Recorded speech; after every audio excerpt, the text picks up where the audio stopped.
বংশমর্যাদাপূর্ণ গরু, এর জন্য দাম বেশি। ওর বাবা, ওর দাদা, ওর দাদার বাবা, এইরকম পেডিগ্রি আছে।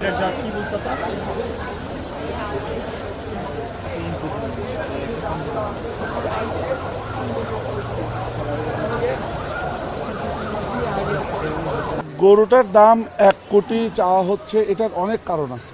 1 নম্বর কারণ হচ্ছে লেগে এই গরুটার 110 বছরের পেডিগ্রি আছে।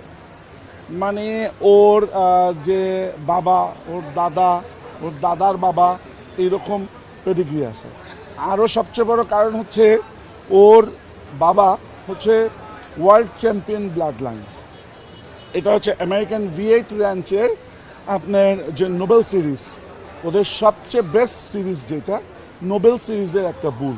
তো এইটা হচ্ছে লাগিয়া মাংসের চিন্তা করে না, এটা হচ্ছে ওজনের চিন্তা করে না, এটা হচ্ছে লেগে আমি বলবো যে বংশমর্যাদাপূর্ণ গরু, এর জন্য দাম বেশি।